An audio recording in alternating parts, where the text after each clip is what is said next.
नमस्कार भाई, सभी का स्वागत। राम राम राम राम राम राम।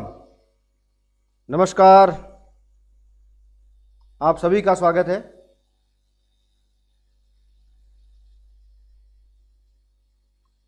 तो सभी एक बार कमेंट जरूर करें और शेयर जरूर करें। फटाफट शेयर करो जहां भी आप इसको करते हो, व्हाट्सएप स्टेटस के ऊपर, या फिर आप इसे शेयर कर सकते हैं अपने व्हाट्सएप ग्रुप्स के अंदर, फेसबुक के ऊपर।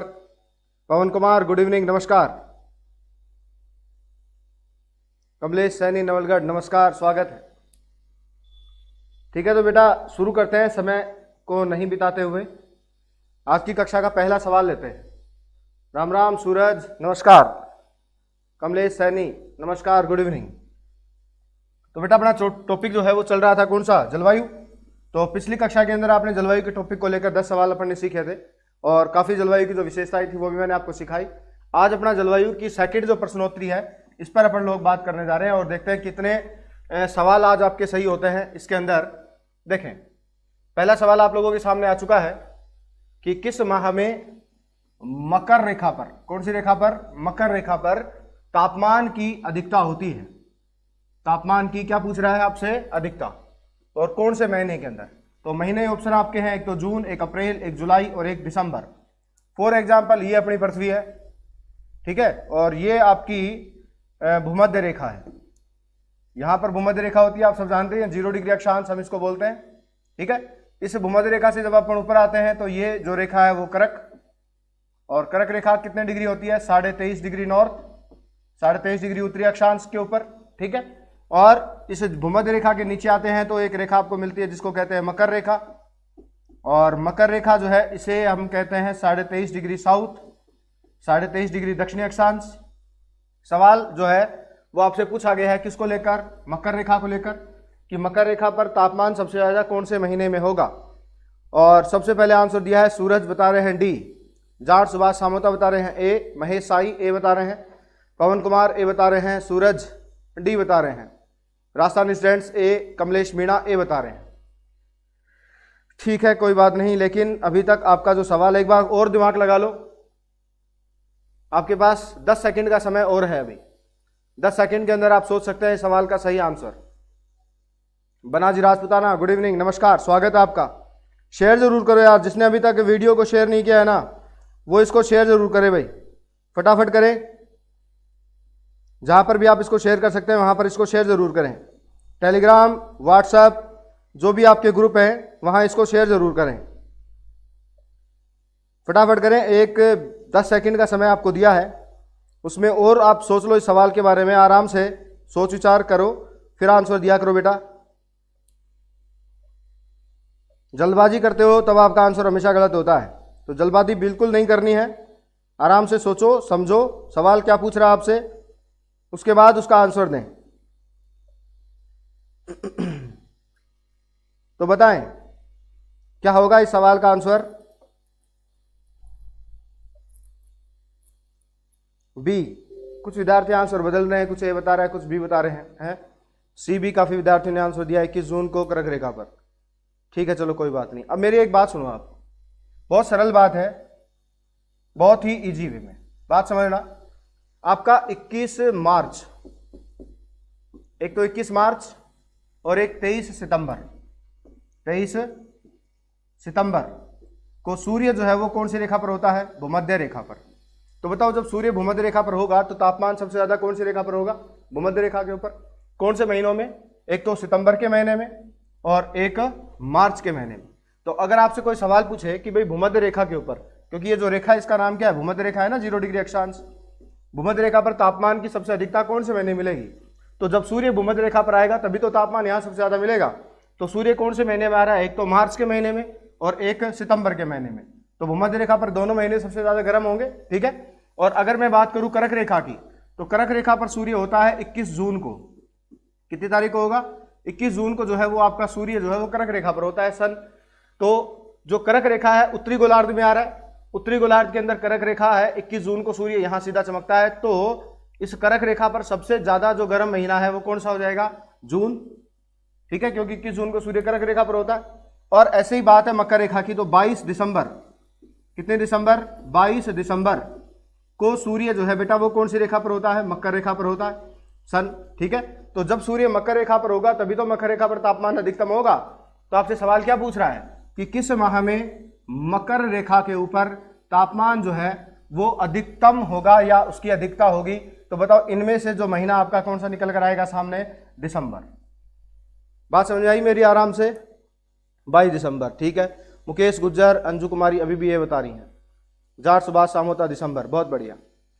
तो बेटा दिसंबर इस पहले सवाल का आपका आंसर है, समझ में आपको आया होगा आराम से। तो कई बार क्या है कि हम जल्दबाजी बहुत करते हैं और जब भी गर्म महीना पूछता है तो डायरेक्ट क्या आंसर बताते हैं? जून। ठीक है, तो इसको आप विशेष रूप से ध्यान रखें। ठीक है, बहुत बढ़िया, समझ में आ गया होगा आप सभी लोगों को कि दिसंबर आंसर क्यों हुआ। सूरज सर मेरा राइट हुआ, बिल्कुल आपने सबसे पहले आंसर दिया था सूरज, बहुत बहुत बढ़िया बेटा, धन्यवाद आपको। ठीक है, अगले सवाल की ओर बढ़ते हैं बेटा। अगला सवाल देखते हैं, क्वेश्चन नंबर 2। देखें ITC-Z क्या है? ITC-Z क्या है? तो देखो सबसे पहले तो इसका पूरा नाम आपको पता होना चाहिए कि ITC-Z क्या है। बाकी विद्यार्थी जो है जो समझ गया है वो तो आंसर फटाफट दे देगा, जिसको नहीं पता है वो इसके बारे में ध्यान दे। ITC-Z की बात करते हैं, इसका पूरा नाम होता है inter tropical convergence zone. Inter tropical convergence zone इसे हम बोलते हैं, हिंदी में इसे क्या बोलते हैं? अंतः उष्ण कटिबंधीय अभिसरण क्षेत्र के नाम से इसको जाना जाता है। किसको भाई? ITC-Z को। तो ये तो ITC-Z का बेटा पूरा नाम है हिंदी और अंग्रेजी दोनों के अंदर। अब ITC-Z है क्या, इसको समझने के लिए अपने को जरूरत पड़ेगी भारत के मानचित्र की। तो बना लेते हैं छोटा सा अपना एक मानचित्र भारत का, क्योंकि अपने को तो क्या करना है? सीखना है हर चीज को बारीकी से। जितना अपन उसको सीख सकते हैं उतना ही कम है। ठीक है, ये अपना भारत है। अब इस भारत के अंदर आपको सबसे पहले ध्यान रखना है, यहां से भारत के दक्षिण से जो रेखा गुजरती है वो कौन सी होती है? भूमध्य रेखा। आप सभी जानते हो 0 डिग्री अक्षांश। और यहाँ गुजरात से, त्रिपुरा से होते हुए, मिजोरम से होते हुए जो रेखा गुजरती है वो होती है आपकी कर्क रेखा। ठीक है, तो अब बात है ग्रीष्म ऋतु की। कौन सी ऋतु की? ग्रीष्म ऋतु। तो बेटा ग्रीष्म ऋतु के अंदर क्या होता है? ग्रीष्म ऋतु में सूर्य जो है वो आपके कर्क रेखा पर होता है 21 जून को। ठीक है, तो जब सूर्य कर्क रेखा पर होता है, यहां पर सूर्य जब आ जाता है कर्क रेखा के ऊपर, तो क्या होगा कि सूर्य की सीधी किरणें पड़ेंगी कहां पर? आपकी भूमध्य रेखा पर, इस मकर रेखा पर। और मकर रेखा पर जब सूर्य की सीधी किरणें पड़ेंगी तो यहां इस क्षेत्र में तापमान की अधिकता हो जाएगी। किसकी अधिकता हो जाएगी? तापमान अधिक होगा। ठीक है, और जब बेटा यहां तापमान अधिक होगा तो अधिक तापमान के कारण इस क्षेत्र में निम्न वायुदाब रहेगा। क्या रहेगा? निम्न वायुदाब। ठीक है, और उस निम्न वायुदाब के क्षेत्र को ही यहां पर क्या नाम दिया गया है? उसे कहा गया है ITC-Z। क्या कहा गया है? ITC-Z। ठीक है, तो बात समझो, मैं आराम से बोल रहा हूं। ITC-Z की परिभाषा क्या है? 20 से 25 डिग्री अक्षांश। बहुत बढ़िया, ये कविता गराटी जो है, अच्छी बात आपने बताई है बेटा, बहुत बढ़िया। ठीक है, ITC-Z के बारे में इनामी प्रतियोगिता में प्रश्न था सर। ठीक है, बहुत बढ़िया। Be right.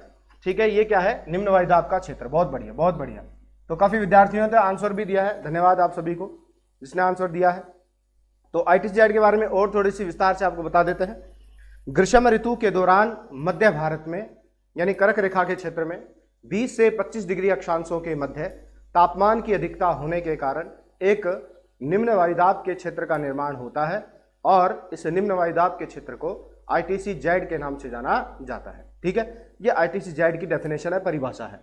तो आपको अब यहाँ ऑप्शन में देखना है कि ITC-Z जब भी आपसे परीक्षा में पूछे तो बेटा आपको हमेशा क्या बताना है कि ITC-Z जो है वो एक निम्न वायुदाब का क्षेत्र है, जो कौन सी ऋतु से संबंधित है? इसका संबंध है आपकी ग्रीष्म ऋतु से।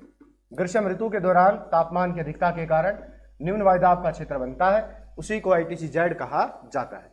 समझ गए होंगे सभी आराम से, कोई दिक्कत नहीं। लीलेश चौधरी बी, बहुत बढ़िया, बहुत बढ़िया भाई।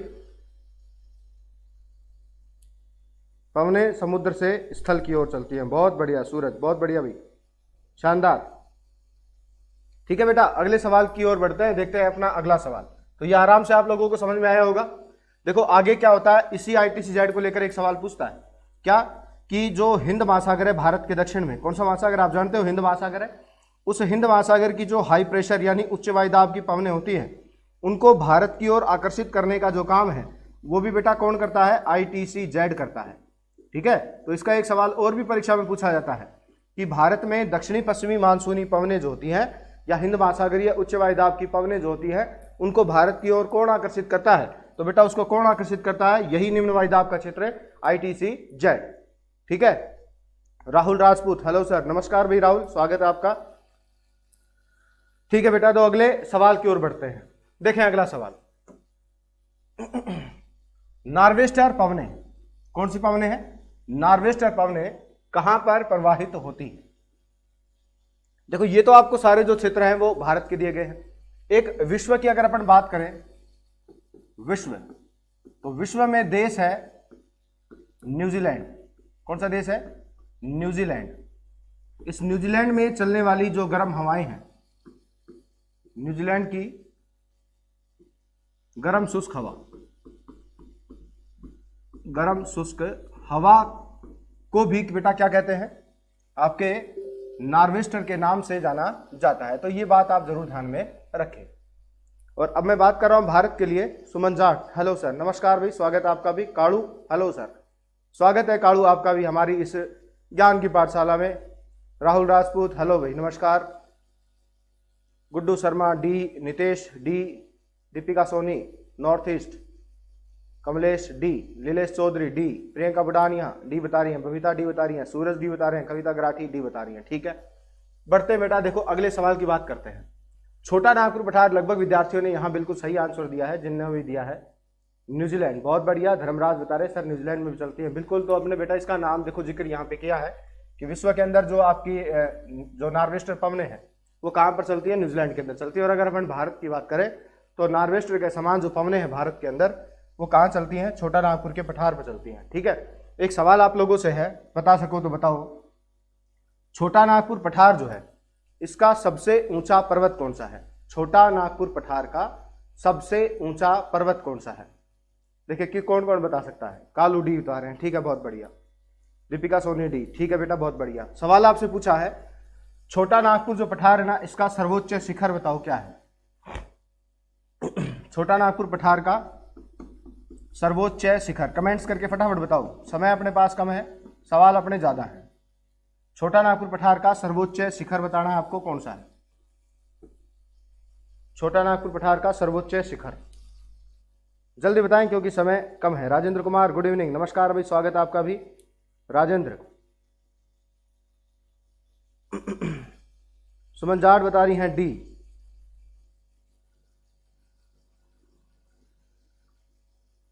सुमन वर्मा डी, ठीक है। अभी तक आंसर मेरे पास आप लोगों का नहीं पहुंचा है, किसी विद्यार्थी ने उत्तर अभी नहीं दिया। मैं बता देता हूं, इसका सबसे ऊंचा जो शिखर है उसे कहते हैं पारसनाथ। क्या कहते हैं? पारसनाथ। ठीक है, ये ध्यान रखें कि छोटा नागपुर पठार का सर्वोच्च जो शिखर है बेटा उसको क्या कहते हैं? पारसनाथ के नाम से जाना जाता है। ठीक है भाई, तो इसको भी आप लोग ध्यान में रखेंगे। देखते हैं अगली जो सवाल है आपका, उसको देखते हैं। सवाल आप लोगों के सामने है, क्या है कि दक्षिण पश्चिम जो मानसून है सबसे पहले सर्वप्रथम भारत के अंदर, भारत के किस राज्य में प्रवेश करता है? ये तो बहुत सरल सवाल है और जहां तक मैं समझता हूं प्रत्येक विद्यार्थी इसका आंसर बता देगा। पारसनाथ, राजेंद्र कुमार बता रहे हैं, ठीक है, आया ये तो समझ में कि पारसनाथ आपका आंसर आया। ठीक है बेटा, तो अगला सवाल देखो आपके सामने आ चुका है, इसका आंसर आपको बताना है, फटाफट बताएं।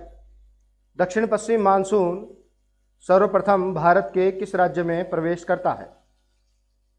दक्षिण पश्चिम मानसून सर्वप्रथम भारत के किस राज्य में प्रवेश करता है?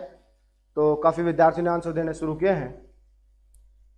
धर्मराज डी, बबीता डी बता रही हैं, सूरज डी, राजस्थान स्टूडेंट, सुमन जाट, नितेश, राहुल राजपूत, महेश साई, पंकज, अंजू कुमारी, पूजा, लीलेश चौधरी, कविता, कमलेश, राजस्थान स्टूडेंट्स, राजेंद्र कुमार, लीलाराम बागड़ी, लीलाराम बागड़ी स्वागत आपका भी, जाट सुभाष सामोता और सुमन जाट, केरल, बहुत बढ़िया। डी बता रहे हैं लगभग विद्यार्थी, बहुत बढ़िया। तो इस सवाल का बिल्कुल सही आंसर अपना डी, केरल से जो आपका मानसून है वो सबसे पहले प्रवेश करता ही है। ठीक है, और कब प्रवेश करता है, तो बेटा ये भी आपको जरूर ध्यान रखना है, 1 जून को। ठीक है, 1 जून को आपके दक्षिण पश्चिमी मानसून जो है वो केरल राज्य से प्रवेश करता है। ठीक है, जैसे मान लो ये आपका भारत है, तो यहाँ अपन इसकी थोड़ी सी बात सीखेंगे दक्षिण पश्चिमी मानसून की, तो उसको आपको ध्यान से थोड़ा सा समझना है। जैसे मान लो ये आपका भारत है,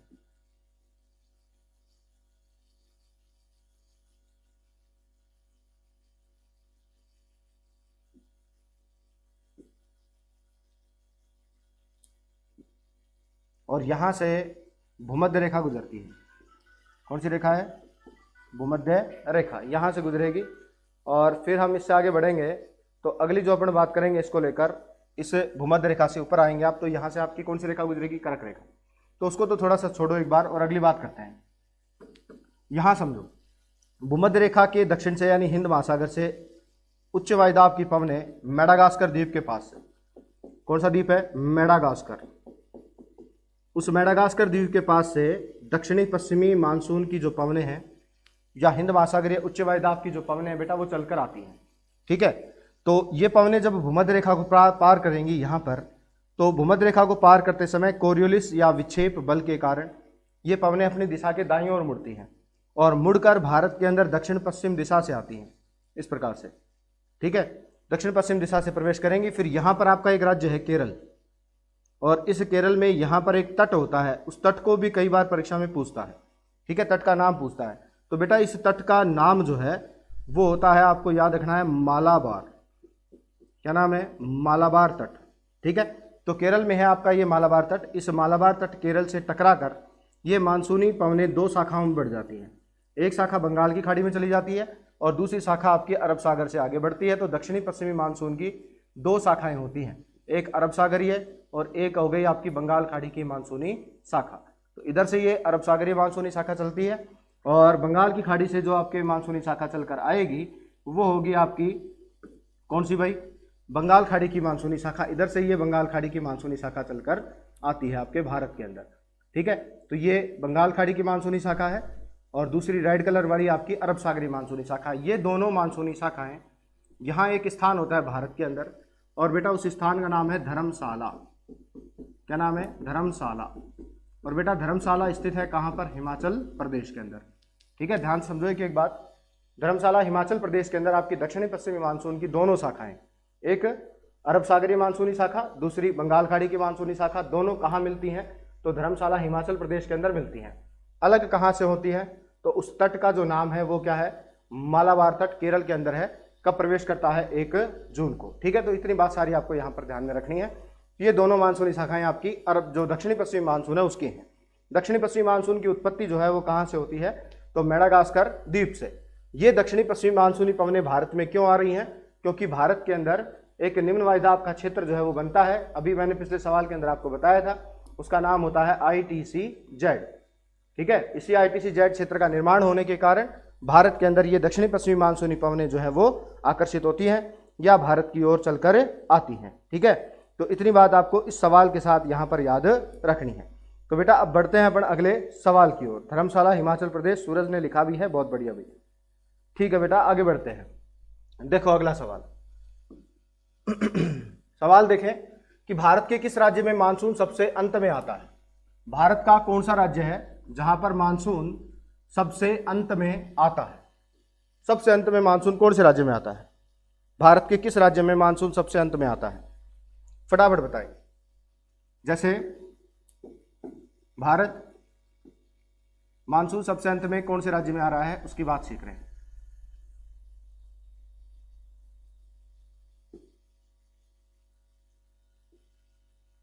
यहां पर एक राज्य है आपका पंजाब, और इधर से देखो ये आपकी अभी मैंने मानसूनी शाखाएं आपको बताई थी। इधर से तो आपकी मानसूनी शाखा है अरब सागरीय, ठीक है, इस प्रकार से आ रही है।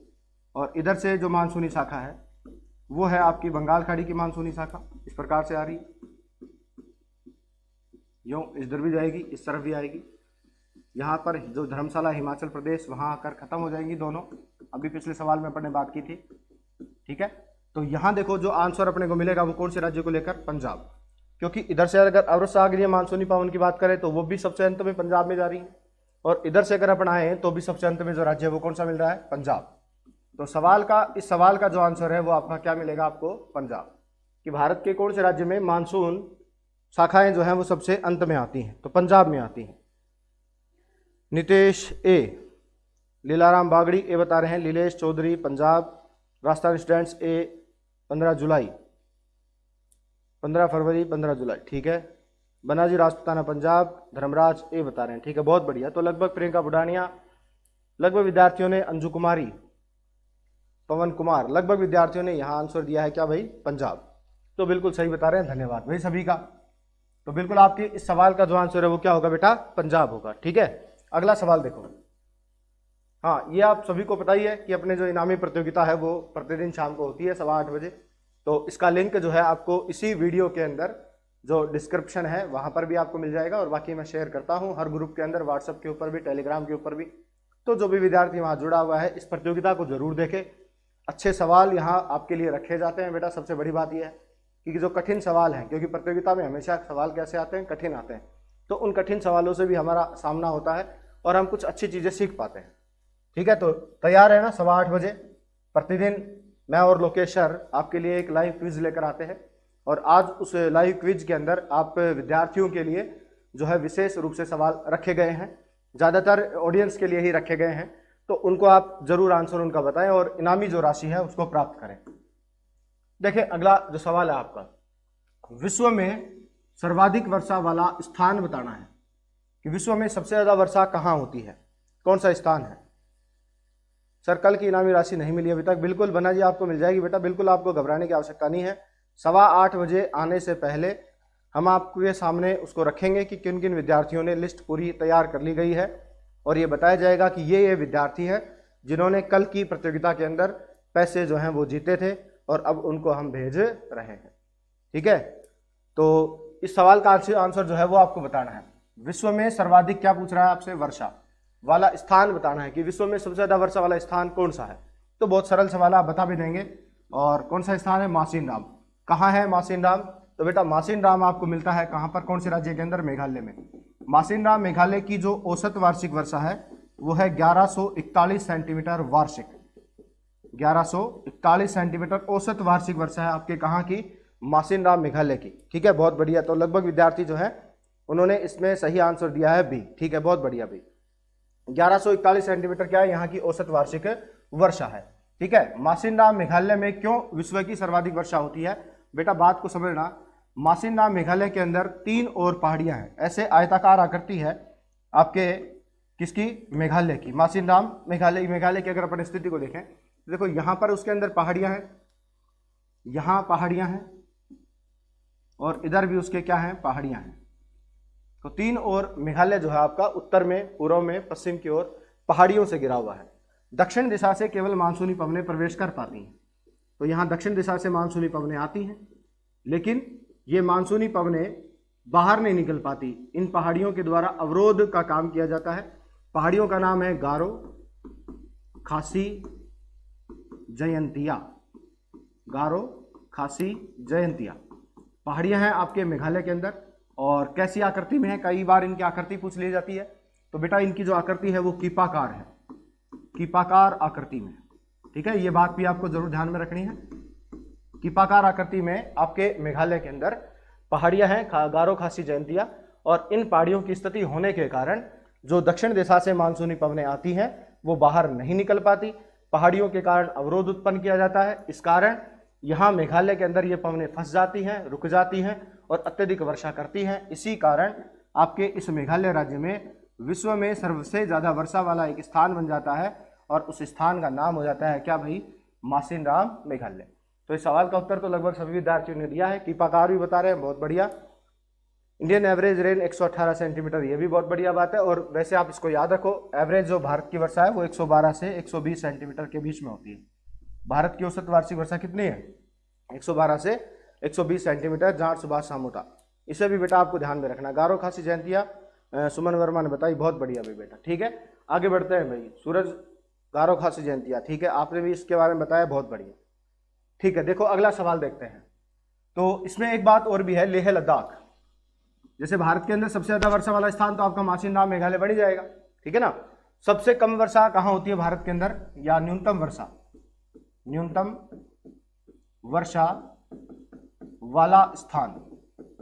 तो भारत के अंदर जो बेटा न्यूनतम वर्षा वाला स्थान है वो आपका बन जाता है कौन? मासिनराम, मेघालय।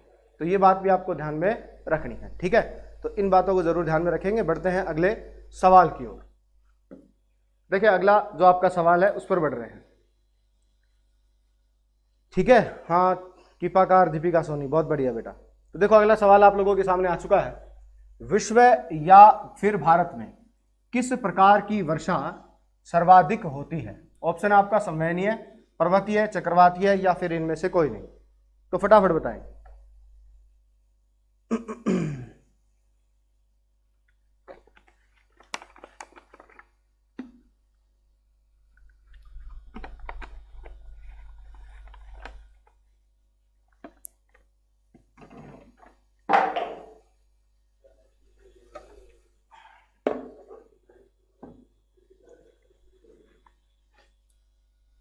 बबीता दीपिका बी बता रही है, पर्वतीय। बहुत बढ़िया, बहुत बढ़िया। 17 में बी, लेह लद्दाख। राजस्थान स्टूडेंट्स सुमन वर्मा, प्रियंका बुडानिया, अंजू कुमारी, धर्मराज, सुमन जाट। क्या बात है, क्या बात है, बहुत बढ़िया भाई। बिल्कुल आप पकड़ गए मेरी बात को, क्योंकि जिन बच्चों ने इसको पहले मान लो पढ़ रखा है वो तो बता देगा पर्वतीय, जिन्होंने नहीं पढ़ रखा वो नहीं बता पाता है, ठीक है। तो बात समझो मेरी, पर्वतीय वर्षा जो है वो विश्व के अंदर या भारत के अंदर सबसे ज्यादा होगी, ठीक है।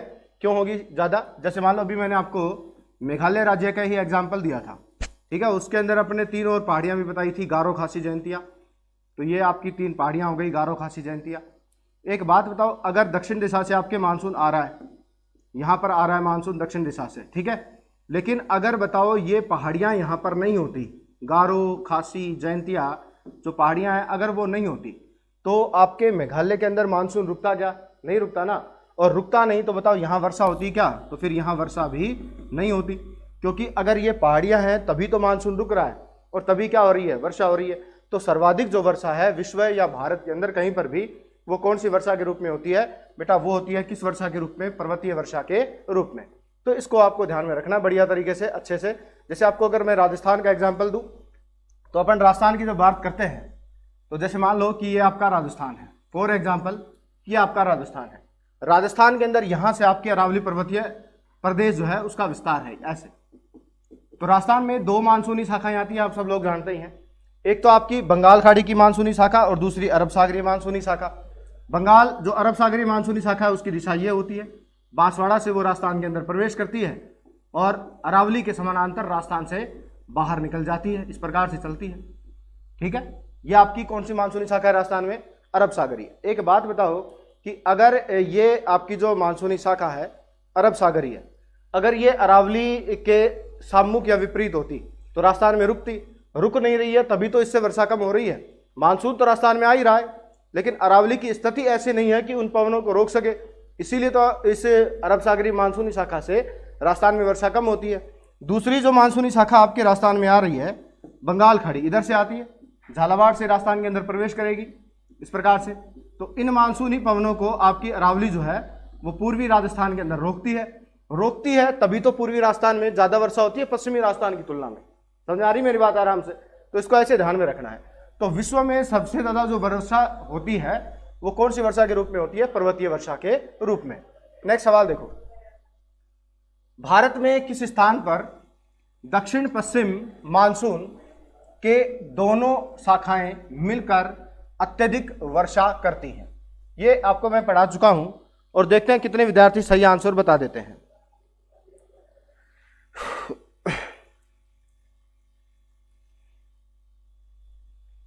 बहुत अच्छा सवाल है वैसे तो ये। वेरी गुड डियर सर, धन्यवाद प्रमोद जी आपको। प्रमोद जी हमारे रीजनिंग के अध्यापक हैं। जाट सुभाष समुद्र नया जो सवाल है बेटा आपके सामने वो रख दिया गया है, क्वेश्चन नंबर 18। और सवाल है आपसे क्या कि भारत में किस स्थान पर दक्षिण पश्चिम मानसून की दोनों शाखाएं मिलकर अत्यधिक वर्षा करती हैं? कहां मिलती हैं ये दोनों मानसूनी शाखाएं? क्या बात है, बहुत बढ़िया, बहुत बढ़िया। तेरा मेरा साथ, ये तो बहुत ही बढ़िया नाम रखा गया है, धन्यवाद आपको। तो 18 में डी आ गया है, कविता, धर्मराज, 13 मेरा साथ, ये भी इन्होंने भी डी आंसर दिया है। सुमन जाट डी बता रही हैं, राजस्थान स्टूडेंट्स डी बता रहे हैं, ईश्वरलाल भील डी बता रहे हैं, जाट सुभाष सामोता डी बता रहे हैं, पवन कुमार धर्मशाला, सूरज डी बता रहे हैं, कविता, HM में हिमाचल प्रदेश में, बिल्कुल बेटा, दीपिका सोनी, SS यादव सिरोही डी, बहुत बढ़िया। तो बिल्कुल इस सवाल का जो आंसर है वो क्या होगा, धर्मशाला, क्योंकि अभी तो अपन ने पढ़कर आए थे, पिछले सवाल में अपन ने इसी की बात की थी। ठीक है, तो ये आपका देवप्रयाग जो है, इसका भी एक सवाल आता है। देवप्रयाग के अंदर गंगा की 2 शाखाएं होती हैं, कौन कौन सी? एक तो होती है अलकनंदा और दूसरी होती है भागीरथी। अलकनंदा व भागीरथी, ये दोनों मिलती हैं आपके कहां पर? धर्मशाला, देवप्रयाग हिमाचल प्रदेश के अंदर, और सॉरी उत्तराखंड के अंदर, देवप्रयाग उत्तराखंड में मिलेंगी दोनों, और मिलकर किसका निर्माण करती हैं? जब ये दोनों मिलती हैं तो गंगा का निर्माण होता है। तो गंगा नदी का निर्माण किस स्थान पर होता है? देवप्रयाग उत्तराखंड के अंदर होता है। ये बात भी आपको ध्यान में रखनी है। और एक हरिद्वार का भी सवाल पूछा जाता है काफी बार। हरिद्वार से जो आपकी गंगा नदी है, गंगा नदी मैदान में प्रवेश करेगी, मैदान में प्रवेश। ठीक है, तो अपना अगला जो चैप्टर होगा वो नदियों को लेकर ही होगा, नदियों के बारे में अपन लोग पढ़ेंगे। तो यहां आप बात समझे कि हरिद्वार से आपकी गंगा नदी मैदान में प्रवेश करती है और देवप्रयाग उत्तराखंड के अंदर अलकनंदा और भागीरथी दोनों मिलती है और निर्माण होता है किसका? गंगा का। अगला सवाल देखते हैं इस क्विज का या इस प्रश्नोत्तरी का। बढ़िया सवाल, संपूर्ण पृथ्वी पर दिन व रात की अवधि कब समान होगी?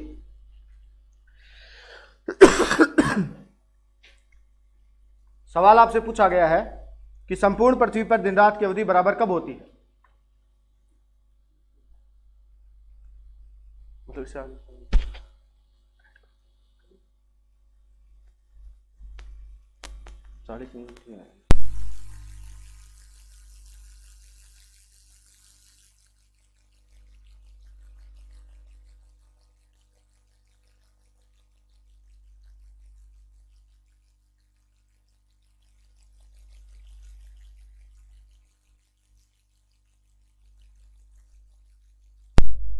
तो विद्यार्थी आंसर दे रहे हैं यहाँ पर ए, बहुत बढ़िया। कुछ विद्यार्थी जैसे पवन कुमार सी बता रहे हैं, राजस्थान स्टूडेंट्स बी बता रहे हैं, और कुछ एक विद्यार्थी सी भी बता रहे हैं। ज़्यादातर जो विद्यार्थी हैं वो ए आंसर दे रहे हैं। बहुत बढ़िया, बहुत ही बढ़िया, धन्यवाद बेटा, बहुत बढ़िया, बहुत बढ़िया, बहुत बढ़िया।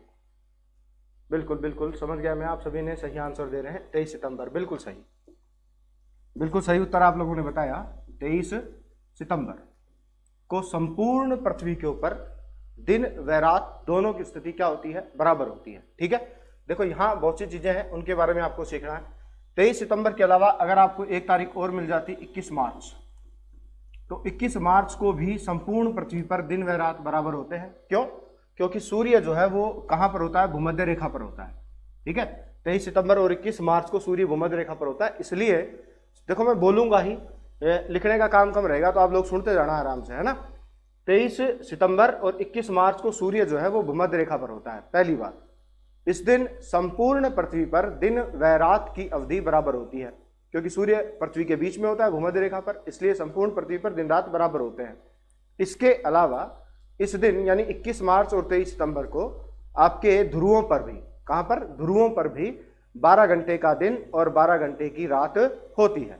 ठीक है, तो ये भी आपको ध्यान रखना है, क्योंकि अगर संपूर्ण पृथ्वी पर दिन रात बराबर होंगे तो ध्रुवों पर भी तो दिन रात बराबर होंगे। तो हमारी पूरे साल के अंदर केवल 2 तारीख ऐसी होती है, 21 मार्च और 23 सितंबर, जब ध्रुवों पर भी 12 घंटे का दिन और 12 घंटे की रात होती है, मतलब दिन और रात बराबर होते हैं। सामान्यतः ध्रुवों पर 6 महीने दिन होता है और सामान्य 6 महीने रात जो है वो रहती है। तो बेटा इस बात को भी आपको थोड़ा सा नोटिस के अंदर रखना है। ठीक है, अगर मैं बात करूं 21 जून की, तो 21 जून को आपका जो सूर्य है वो कर्क रेखा पर होता है। कौन सी रेखा पर होता है? कर्क रेखा पर। ठीक है, तो कर्क रेखा कौन से गोलार्ध में आएगी? आपके उत्तरी गोलार्ध में, क्योंकि इतनी बात तो आप समझते ही हैं। तो अगली जो बात है वो आपको ये ध्यान रखना है कि 21 जून को जब सूर्य उत्तरी गोलार्ध में होता है तो उत्तरी गोलार्ध का दिन जो है वो सबसे बड़ा होता है। ठीक है, तो ओके सर, कोई बात नहीं, ठीक है ठीक है ठीक है, मैसेज मेरे तक आपका पहुंच गया है। Okay sir. हाँ बेटा, तो अपन बात कर रहे थे कि 21 जून को सूर्य जो है वो आपका कहां पर होता है, कर्क रेखा पर होता है। ठीक है, जब सूर्य कर्क रेखा पर होगा तो कर्क रेखा कौन से गोलार्ध में होगी, उत्तरी गोलार्ध में। तो उत्तरी गोलार्ध में दिन जो है वो सबसे बड़ा होता है 21 जून को, और रात क्या हो जाएगी उत्तरी गोलार्ध में, छोटी हो जाएगी। इसी तारीख को यानी 21 जून को आपके दक्षिणी गोलार्ध में दिन छोटे हो जाएंगे, रात क्या हो जाएगी, बड़ी। ऐसे ही सवाल होता है 22 दिसंबर को लेकर। ठीक है, 22 दिसंबर को सूर्य होता है कहां पर, मकर रेखा पर। मकर रेखा कहां है आपकी, दक्षिणी गोलार्ध के अंदर। तो जब सूर्य दक्षिणी गोलार्ध के अंदर मकर रेखा पर होता है 22 दिसंबर को, इसीलिए दिसंबर जो है वो दक्षिणी गोलार्ध में सबसे गर्म महीना होता है। या मकर रेखा पर जब सूर्य होता है तो मकर रेखा पर सबसे गर्म महीना जो है वो दिसंबर होता है। ये आज की कक्षा का हमारा पहला सवाल भी था। तो जब सूर्य दक्षिणी गोलार्ध में होता है 22 दिसंबर को मकर रेखा पर, तो दक्षिणी गोलार्ध के अंदर दिन जो है वो सबसे बड़ा होगा और रात सबसे छोटी होगी दक्षिणी गोलार्ध के अंदर। उत्तरी गोलार्ध की बात करें इसी तारीख को यानी 22 दिसंबर को, तो दिन छोटे हो जाते हैं और रात बड़ी हो जाती है। ठीक है सर, एक्सप्लेन बढ़िया करते हो, धन्यवाद सूरज आपको। तो बेटा देखो, जो भी मैंने आपको ये सारी चीजें बताई हैं इन तारीखों को लेकर, आप वीडियो को थोड़ा रिवर्स करके आराम से सुनकर उसको लिख सकते हैं। ठीक है, क्योंकि लिखना थोड़ा सा वैसे हो जाता है थोड़ा, तो एक्सप्लेन मैंने हर चीज के बारे में आपके सामने यहाँ कर दिया है। आप थोड़ा सा रिवर्स करके उसको एक बार सुन लो, फिर उसको आप राइट कर सकते हैं आराम से। हर बात मैंने आपके सामने रखी है, बोली है। ठीक है, तो बेटा आज के अगले सवाल पर बढ़ते हैं। देखिए अगला सवाल, भारत में tsunami warning centre, tsunami warning centre कहां है?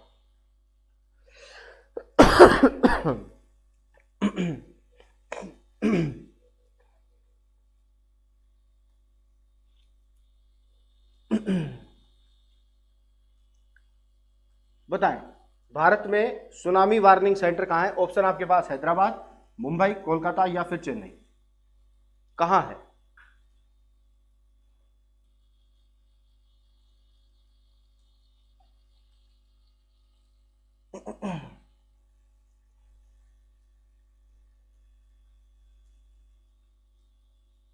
अगला सवाल आपके सामने रख दिया बेटा, भारत में सुनामी वार्निंग सेंटर कहां पर स्थित है? डी बता रहे हैं हमारे विद्यार्थी हैं पवन कुमार, इन्होंने आंसर दिया है डी। अंजू कुमारी भी डी बता रही हैं, सर चेन्नई में है। पंकज ददेरवाल, नीम का थाना, इन्होंने आंसर दिया है डी, चेन्नई।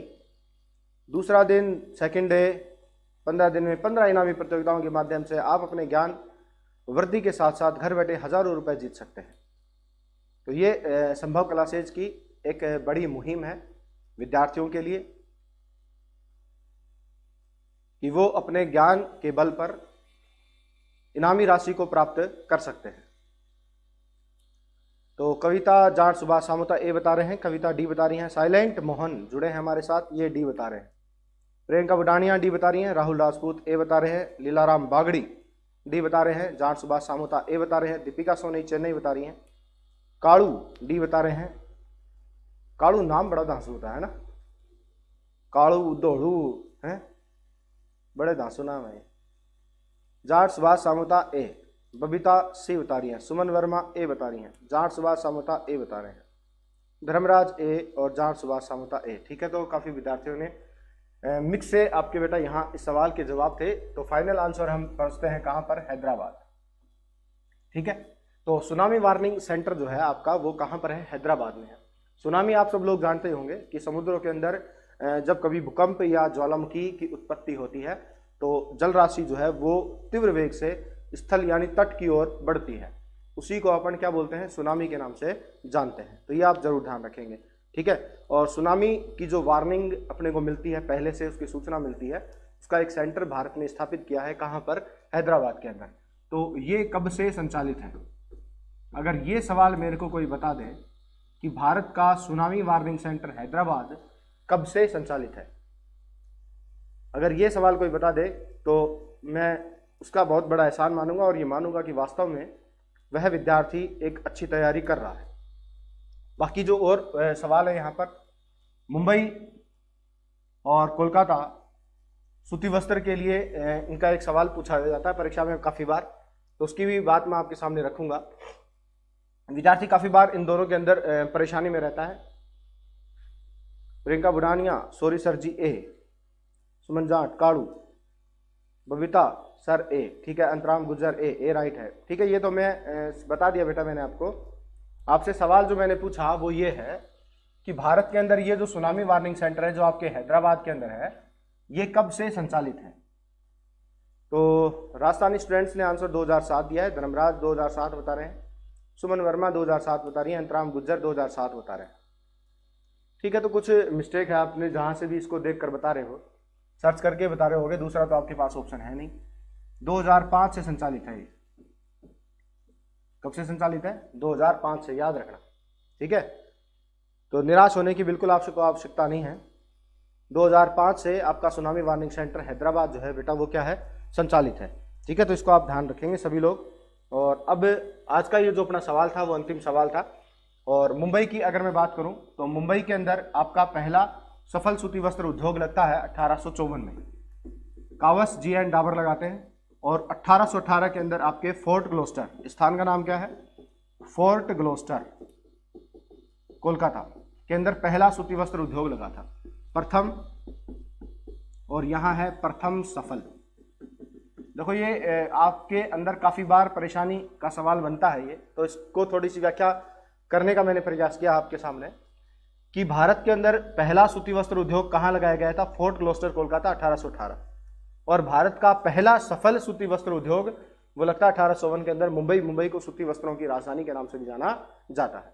कविता 2005, ठीक है बेटा, धन्यवाद। अब मेरी बात सुनो बेटा, 2 दिन से सवाल कुछ कम हो रहे हैं, इसके लिए आपको चिंतित होने की बिल्कुल आवश्यकता नहीं है, क्योंकि अपने पास समय काफ़ी है। आप चाहे कम पढ़ें लेकिन उसको अच्छा पढ़ें, सबसे बड़ी बात ये होती है। और जितना पढ़ रहे हो वो आपको याद भी होना चाहिए। तो आज अपन ने जलवायु के टॉपिक से रिलेटेड 10 सवाल डिस्कस किए हैं। 20 सवाल और इसके हैं जलवायु के टॉपिक के, उसके बाद अपना ये जो टॉपिक है वो समाप्ति पर आ जाएगा। तो आपको अच्छी प्रकार से दोनों वीडियो बढ़िया तरीके से देखने हैं। मैंने हर एक बिंदु जो परीक्षा की दृष्टि से इंपॉर्टेंट है उसको इन क्वेश्चंस के अंदर शामिल करने का पूरा प्रयास किया है। और आपको अच्छी तरीके से ये सभी क्वेश्चंस जो हैं वो बढ़िया तरीके से तैयार करने हैं, ठीक है। और आपको पता है कि अगले 15 दिन तक अपनी एक प्रतिदिन 8:15 बजे एक लाइव क्विज चलती है, तो वहाँ आप जरूर उपस्थित हों और इनामी राशि को प्राप्त करें। और उसकी तैयारी को लेकर ही हम क्या है कि थोड़ा सा ज़्यादा व्यस्त हो जाते हैं, ज़्यादा बिजी हो जाते हैं, ठीक है। तो अभी उसी की तैयारी के लिए हमें आगे काम जो है वो करना पड़ रहा है। उसकी वजह से ही अभी फिलहाल 2-4 दिन की ये बात है, उसके कारण ये सवाल वो थोड़े से कम रहे हैं, ठीक है। धोलूराम गुज्जर टाइम सेट नहीं सर, टाइम सही करो। तो बेटा धोलूराम गुज्जर टाइम तो बिल्कुल सही सेट है, 6 बजे से अपन क्लास शुरू कर देते हैं, आप बिल्कुल 6 बजे से आएँ, ठीक है ना। देखो क्या होता है कि सभी को इंसान कभी खुश नहीं रख सकता। इंसान जो होता है वो कभी किसी को सभी को खुश नहीं रख सकता, किसी को तो क्या सभी को खुश नहीं रख सकता। कुछ तो उससे खुश होते हैं और कुछ ऐसे होते हैं जो उससे नाराज भी हो जाते हैं। तो नाराज होने की कोई विशेष बात नहीं है। समय पर आप लोगों के लिए उपस्थित होते हैं, 6 बजे यहाँ आपकी क्लास लेने के लिए मैं उपस्थित हो जाता हूँ। और बाकी सुबह 9 बजे से लेकर 1 बजे तक आपकी जो क्लासें हैं रीजनिंग की, मैथ्स की, साइंस की, वो प्रतिदिन टीचर्स जो हैं वो आपकी आकर ले ही रहे हैं, कहाँ दिक्कत है। तो आप तो आराम से पढ़ो, थोड़ा क्लास का टाइम बढ़ाओ। सूरज सर कह रहे हैं सर थोड़ा क्लास का टाइम बढ़ाओ, बिल्कुल बेटा बढ़ाएंगे। इसमें मैंने आपको अभी यही तो कहा है कि हम क्लास का निश्चित टाइम जो है इसको आगे 2-2 घंटे 3-3 घंटे तक भी आपको कराऊंगा, उसके लिए आपको चिंता करने की बिल्कुल आवश्यकता नहीं है, ठीक है। सर साइंस इन क्लास आज 11 आज 12 बजे, ठीक है बेटा। धोलूराम देखो उसके अंदर थोड़ी सी क्या थी, आज साजन सर की मैराथन क्लास थी, ठीक है, मैथ्स की।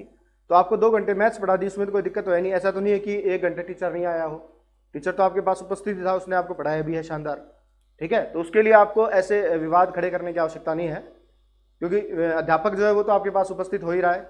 और ये तो हमारी बड़ी बात है कि हम आप लोगों के लिए इस प्रीशियस टाइम के अंदर यानी लॉकडाउन के अंदर भी आपको क्लासेस उपलब्ध करा रहे हैं, ठीक है। और संस्थाओं की अगर अपन बात करते हैं तो ऐसी कंडीशन नहीं है वहाँ। तो हम तो फिर भी आप लोगों के लिए अच्छा ही इतना बढ़िया प्रयास जारी कर रहे हैं, रख रहे हैं आराम से। तो बिल्कुल आपको चिंता करने की आवश्यकता नहीं है। जैसे ही आपकी परीक्षाएं नज़दीक आएंगी उस समय अपन अपनी स्टडी का जो टाइम उसको बढ़ाएंगे, कहाँ दिक्कत है? अभी 1 घंटे चल रहे हैं, फिर अपन उसको 2-2, 3-3 घंटे भी रखेंगे, पूरे जो भूगोल है एक साथ उसको रिपीट करने का प्रयास करेंगे। लेकिन आप धीरे धीरे तो हर चीज़ सीख पाओगे। एक दिन में तो मैं आपको सारी चीज़ें नहीं सिखा पाऊंगा, कोई भी टीचर आपको एक दिन में सारी चीज़ें नहीं बता पाएगा। वो भी आपको धीरे धीरे धीरे धीरे धीरे हर चीज़ को आपको सिखाता हुआ आगे लेकर जाएगा। ठीक है, तो ऐसे विवाद जो है प्यारे विद्यार्थियों आपके दिल के अंदर बिल्कुल नहीं आने चाहिए। ठीक है, तो सभी को नमस्कार। कल फिर मिलेंगे शाम को 6 बजे। क्लास को आप ज़्यादा से ज़्यादा शेयर जरूर करें।